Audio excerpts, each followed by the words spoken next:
बागेश्वर बाबा ने छत्रपति शिवाजी महाराज पर क्या कहकर माफी मांगी कि फिर भी बवाल मच गया। आरएसएस के इवेंट में बागेश्वर बाबा ने हिंदुओं से कौन सी अपील कर दी कि चच्चा और बच्चा वाला नया घमासान छिड़ गया। बागेश्वर बाबा ऐसा किससे मिल लिए कि इकोसिस्टम हाथ धोकर पीछे पड़ गया। अब इसका चैप्टर। आरएसएस के एक इवेंट में बागेश्वर बाबा के छत्रपति शिवाजी महाराज पर दिए गए एक बयान पर बवाल मच गया। विरोधी इकोसिस्टम ने बागेश्वर बाबा को घेरना शुरू कर दिया।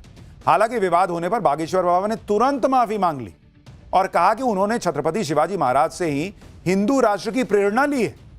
आरएसएस के इसी कार्यक्रम में बागेश्वर बाबा ने हिंदुओं से 4 बच्चे पैदा करने और 1 बच्चा आरएसएस को समर्पित करने की भी अपील की। बागेश्वर बाबा के इस बयान पर भी चच्चा और बच्चा वाला घमासान छिड़ गया। आज आपको बताऊंगा कि यह सारा घमासान क्यों छिड़ा है, बागेश्वर बाबा के पीछे पूरा इकोसिस्टम क्यों पड़ा है। लेकिन पहले एक झलक देखिए।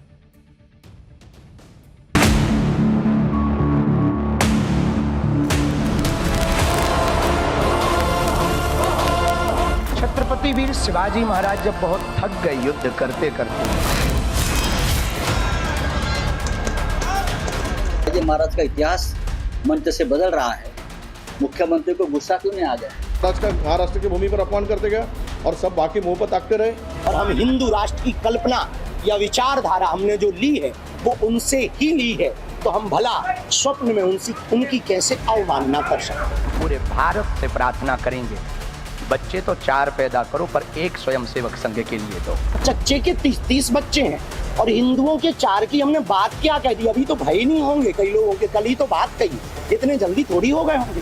हमने तो कई बार है, लोगों को खुजली होने लगी। सबसे पहले बात छत्रपति शिवाजी महाराज पर दिए बागेश्वर बाबा के उस बयान की जिस पर घमासान मच गया। दरअसल बागेश्वर बाबा भारत दुर्गा मंदिर के शिलान्यास कार्यक्रम में शामिल होने नागपुर में आरएसएस के मुख्यालय गए। इस कार्यक्रम में आरएसएस प्रमुख मोहन भागवत और महाराष्ट्र के सीएम देवेंद्र फडणवीस समेत तमाम साधु संत शामिल हुए। इसी कार्यक्रम में सनातन में गुरु और शिष्य परंपरा का महत्व बताते हुए उन्होंने छत्रपति शिवाजी महाराज का हवाला दिया। लेकिन छत्रपति शिवाजी महाराज पर दिए गए उनके बयान का विरोध शुरू हो गया। आप सुनिए 25 अप्रैल को हुए इस कार्यक्रम में बागेश्वर बाबा ने कहा क्या था। छत्रपति वीर शिवाजी महाराज जब बहुत थक गए युद्ध करते करते, उनको लगा कि हम थक गए, तो एक दिन स्वामी समर्थ रामदास जी के पास गए और उन्होंने अपना मुकुट उतारा और कहा कि हमने बहुत लड़ाइयाँ लड़ ली, बहुत युद्ध कर लिया, अब कृपा करो कि अब हमें बहुत लड़ना नहीं, अब एक बड़ी दया करो, ये मुकुट संभालो आप, ये राजपाट आप संभालो, आपकी आज्ञा से ही हम चले, अब हमसे चला नहीं जा रहा, अब हमसे युद्ध लड़ा नहीं जा रहा, हम बहुत थक गए, अब हम विश्राम चाहते हैं, अब हम आराम चाहते हैं, अब हम कुछ दिन कुछ करना नहीं चाहते। मुस्कुराते हुए स्वामी समर्थ रामदास भगवान ने कहा, ठीक है, हमें स्वीकार है, लेकिन एक बात हम कहना चाह रहे, आप हमारे कौन हो? बोले हम आपके शिष्य हैं। तो वो हम कौन हैं? बोले आप गुरु हो। तो बोले शिष्य का कर्तव्य क्या है? बोले जो गुरु आज्ञा करे वो शिष्य का कर्तव्य है। तो स्वामी समर्थ रामदास जी ने मुकुट उठाया और उनके सिर पर रखा, बोले आज से मेरा राज्य है, मैं चलाऊंगा, पर आज्ञा तुम्हें है, तुम्हें संचालन करना है। बागेश्वर बाबा के इस बयान पर महाराष्ट्र में बवाल खड़ा हो गया। वो गुरु शिष्य परंपरा के बारे में बता रहे थे, लेकिन बाबा बागेश्वर को लेकर एक पूरा वर्ग जो है वो एक्टिव हो गया। उनके खिलाफ प्रदर्शन शुरू हो गए। बागेश्वर बाबा पर छत्रपति शिवाजी महाराज का अपमान करने के आरोप लगे। उनके खिलाफ एफआईआर दर्ज करने की मांग होने लगी। बयान पर बवाल बढ़ा तो बागेश्वर बाबा सामने आए और उन्होंने बयान को गलत तरीके से पेश करने की बात कही और सीधा माफी मांग ली कि भाई कोई भी हर्ट हुआ है, मैं माफी मांगता हूं। और साथ ही उन्होंने कहा कि छत्रपति शिवाजी महाराज से प्रेरणा लेकर उन्होंने हिंदू राष्ट्र की मुहिम छेड़ी हुई है, तो वो कैसे अपमान कर सकते हैं छत्रपति शिवाजी महाराज? उनके अपमान के बारे में तो वो सपने में भी नहीं सोच सकते। सुनिए उन्होंने क्या कहा। हमारा 1% भी इस प्रकार का कोई मत नहीं था, ऐसा कोई विचार नहीं था कि हम छत्रपति, हमने गुरु महिमा के प्रति कितने वो समर्पित थे।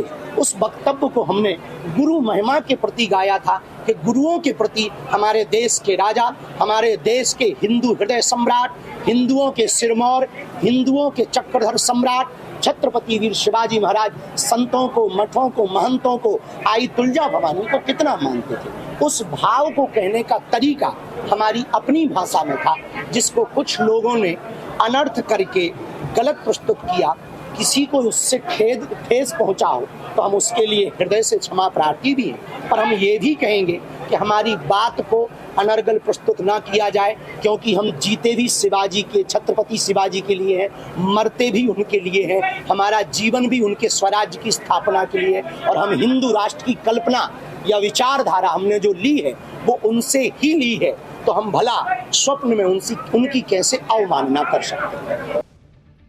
हमारा स्पेशल सेगमेंट सोचा है कभी, वो सवाल जो दिमाग की बत्ती जला दे। आपने आसपास कोई ना कोई दवा देखी होगी, ज़्यादातर लोग दवा खाते भी हैं, लेकिन आपने कभी सोचा है कि कोई दवा सिल्वर पैक में, कोई ट्रांसपेरेंट पैक में क्यों होती है? दवाओं की अलग अलग तरह की पैकिंग क्यों होती है? आज इसके बारे में आपको बता दूं। दरअसल हर दवा का स्वभाव अलग अलग होता है, इसलिए उसे सुरक्षित रखने का तरीका भी अलग होता है। फार्मा इंडस्ट्री का सीधा संबंध लोगों की सेहत से होता है, इसलिए यहां गलती की कोई गुंजाइश नहीं होती।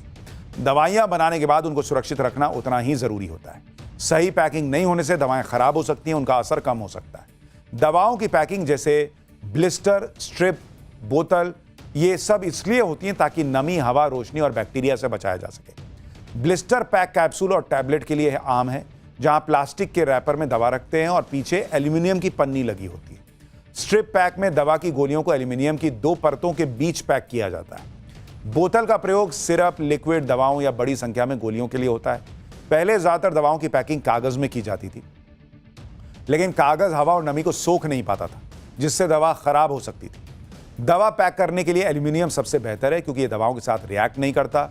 एल्यूमिनियम पैकिंग में हवा और नमी अंदर नहीं जा पाती, जिससे दवा खराब नहीं होती। एल्यूमिनियम बैक्टीरिया और माइक्रो ऑर्गेनिज्म को अंदर जाने से भी रोकता है। इसके अलावा एल्यूमिनियम को रिसाइकल किया जा सकता है, यानी इसका बार बार इस्तेमाल भी हो सकता है। और इन्हीं वजहों से अलग अलग दवाओं को अलग अलग तरीके से पैक किया जाता है। आज के लिए पाठशाला में इतना ही। नमस्कार।